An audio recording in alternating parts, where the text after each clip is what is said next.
I've talked about the role of a leader as looking to the far out future and exercising a new muscle called visioning. And a muscle of visioning where you don't just look 5 years, but you look 10, 20 years. You even look 100 years into the future and beyond and say, what is it that I want for this group that I'm leading? When doing that kind of visioning, what I want to add is that you ask not only what do you want, but you then, once you come up with a lot of answers to what, you add where. Where do you want it? By when do you want it? With whom do you want it? So you've got where you want it, what you want, when you want it, and with whom you want it. I do caution that in this planning, visioning stage, you avoid why you want it and how do you get it. Now there's a time eventually for asking how do you get it, and that time is when you start to develop detailed action plans. Detailed action plans that I recommend you develop from the future backwards. So in other words, you already get the long-term future as clear in your mind as possible before you develop action plans. And then you imagine yourself already in that future when developing those plans. And when developing those plans, you don't just come up with one way, not one how. You come up with multiple hows. But we're not talking yet about getting to that developing of action plans. I'm still encouraging you to develop the muscle called long-range visioning, far-out visioning. And when developing that muscle, and in that stage of the process, stay away from how. Because the question how will just drive you into a sense of resignation, into a sense of almost hopelessness, like when you imagine something as glorious and grand as you can see that would take 100 years to achieve. If you then stop and ask yourself how, you just get flooded with all this almost sense of hopelessness, of resignation, of impossibility.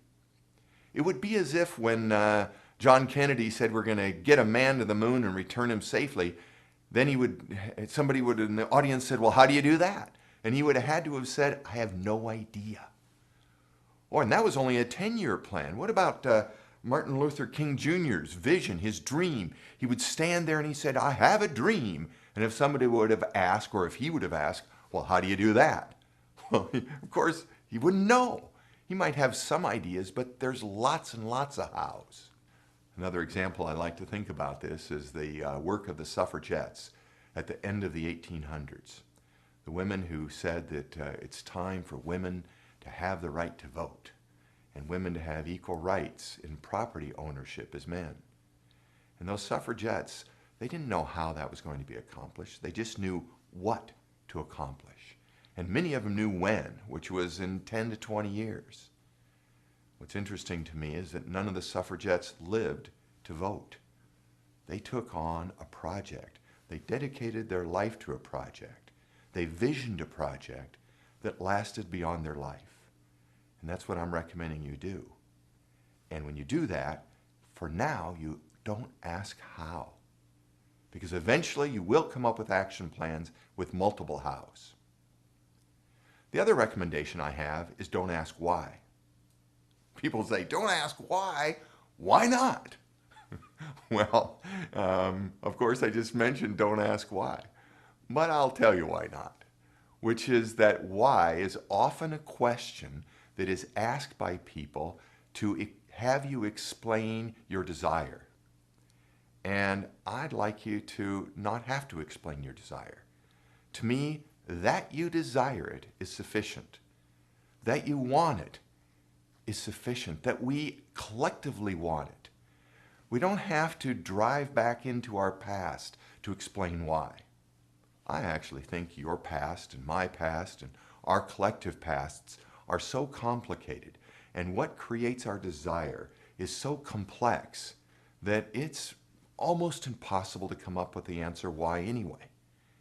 And when we start to analyze it, it takes us back into our past and takes us away from what I'm recommending, which is looking to the long-term distant horizon, which is looking to the future. Please, avoid how, avoid why. You don't need to explain it, and you don't need to figure it out. Instead, figure out what, where, when, and with whom. And then you are exercising the role of a leader, the role of far out visioning.